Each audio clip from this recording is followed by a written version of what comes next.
আসসালামু আলাইকুম everyone, it's me সাথী আক্তার। অনেক অনেক দিন পর আজকে একটা ব্লগ নিয়ে হাজির হলাম। আপনারা সবাই কেমন আছেন? আই হোপ আপনারা ভালো আছেন। আমি আলহামদুলিল্লাহ বেশ ভালো আছি। আপনারা অলরেডি বুঝতেই পেরেছেন আমি কোথায় আছি। তারপর আমি বলে দিচ্ছি, আমি আজকে আছি মিরপুর 1 নম্বর সনি সিনেমা হলের সামনে। সুপার ডিমান্ডিং অ্যান্ড ভাইরাল একটা রেস্টুরেন্ট আজকে ঢুকবো। ঢাকার এই যান্ত্রিক শহরে এক টুকরো নেচার ভাইব পেতে চলে আসতে পারেন এই স্কাই লঞ্চে। ঢুকতেই চোখে পড়লো তাদের এই জুসি বার, আর তার একটু পাশে একটা ফাটাফাটি ডেকোরেট করেছে সামনের ঈদ উপলক্ষে। ছাগল, গরু, উট সবকিছুই ছিল এখানে। তারপর দেখেন উপরের এই ভিউটা ছিল একদম মাথা নষ্ট, আর তার পাশে ছিল ঝর্ণা। আপনি এখানে আসলে একদম পাহাড়ি একটা ফিল পাবেন, আর সাথে সবুজ স্নিগ্ধ ন্যাচারাল একটা ভাইব, অসম্ভব সুন্দর একটা পরিবেশ। এখানেই শেষ না, আরো আছে। এখন যাব দোতলায়। দোতলার ভিউটা অসম্ভব সুন্দর। তো এই যে সিঁড়িগুলো, এটা দিয়ে আমি হেঁটে হেঁটে দোতলায় চলে আসলাম। দোতলায় উঠে আমি আমার একটা প্রিয় জিনিস পেয়ে গেলাম, আর সেটা হলো দোলনা। দোলনায় উঠে আমি আধা ঘন্টা ধরে শুধু দোলই খাইছি। এত সুন্দর একটা দোলনা। দোল খাইতে খাইতে গলা শুকায় গেছে। এখন একটা ওরিও মিল্ক শেক নিয়ে নিলাম। এই ওরিও মিল্ক শেকটাকে আমি 10-এ 7 দিব, কারণ সবকিছু পারফেক্ট ছিল, কিন্তু এখানে সুগারটা অনেক বেশি দিয়েছিল,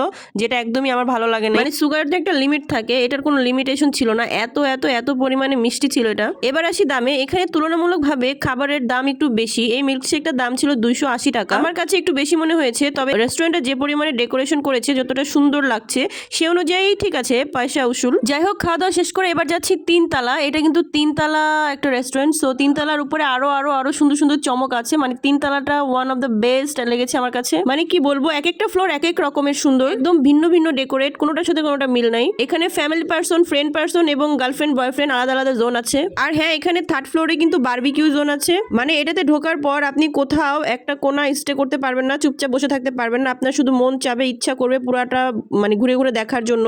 আমিও তাই করছিলাম। তো এটা হচ্ছে একদম উপর থেকে এই ফুটেজটা আমি নিয়েছি, 3rd ফ্লোরের একদম উপর থেকে। দেখেন কত সুন্দর, একদম সবুজ আর সবুজ। সন্ধ্যার পরে এই জায়গাটা অনেক বেশি ভালো লাগে। আর সন্ধ্যার পরপরই একটা গানের আসরের ব্যবস্থা করছে ওনারা। মানে ওনাদের নিজস্ব শিল্পী দিয়ে এখানে সন্ধ্যার পরপরই একটা লাইভ মিউজিকের ব্যবস্থা করা হয়। আমি পার্সোনালি রিকমেন্ড করবো সবাই সন্ধ্যার পরে যাবেন, কারণ আমি তো গিয়েছি বিকালে। তো সন্ধ্যার পরেই সব থেকে বেশি মজা হয়, গান হয়, আড্ডা হয়। তো আমি বারবার বলছিলাম যে আপনারা তাড়াতাড়ি শুরু করেন ভাই, অ্যাটলিস্ট একটা গান শুনে যাই।